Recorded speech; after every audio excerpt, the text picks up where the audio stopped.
आशा ताई के नाम से विख्यात आशा भोसले जी 83 साल की हो गई हैं। अपने बर्थडे के मौके पर आशा जी ने बड़े विनम्र तरीके से अपने चाहने वालों का शुक्रिया अदा करते हुए मीडिया से अपनी जिंदगी की तमाम बातें शेयर की। मुझे खुद को ऐसा लगता है कि रोज सुबह जब हम उठते हैं वही जन्मदिन होता है, क्योंकि आगे का किसी को पता नहीं है। तो जो दिन आता है वो जन्मदिन है और उसमें नया नया करने की कोशिश करो, अपने आप को ठीक रखो, तबीयत को ठीक रखना चाहिए, अच्छा कर्म करना चाहिए, वही जन्म है।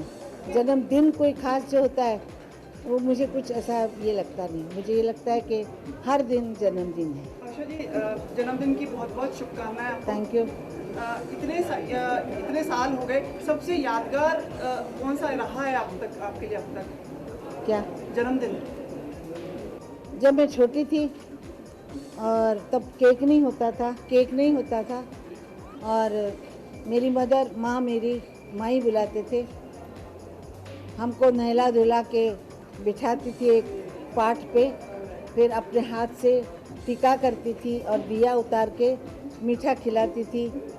इतना अच्छा बर्थडे कभी नहीं होता है जो माँ के हाथ का हलवा खा के मिलता है। इसके साथ ही जब उनसे आरडी बर्मन के बारे में पूछा गया तो उन्होंने अपने खास अंदाज में कहा, वो हमेशा बर्थडे पे कुछ ना कुछ नई चीज ला के देते थे।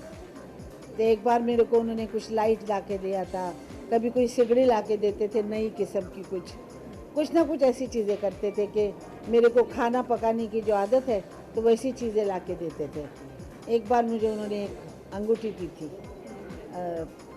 बड़ी सी, और बस। कभी कोई गाना बनाया आपके लिए उन्होंने खास कि भाई आज बर्थडे के दिन कोई एक ऐसा रोमांटिक सा कोई मतलब ऐसा? नहीं, ऐसा कभी कुछ नहीं बनाया और गाना वाना नहीं बनाया, लेकिन रिकॉर्डिंग रखा।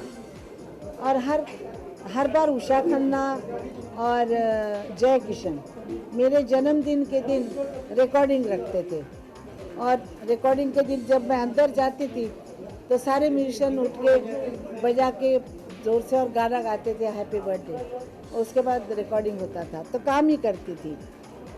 एक बार बर्मन साहब, शक्ति सामंता और एक्टर लोग वगैरह जो थे वो सब वहीं थे, और पहले मेरा केक काट के उन्होंने जन्मदिन मनाया, उसके बाद गाना रिकॉर्ड किया था। खैर 83 साल का होने के बावजूद भी जिस तरह से आशा जी के चेहरे पर नूर कायम है वो उनकी महानता को दर्शाता है। नेक्स्ट 9 न्यूज की तरफ से आशा जी को जन्मदिन की ढेरों बधाइयाँ। न्यूज रूम से मेघा की रिपोर्ट।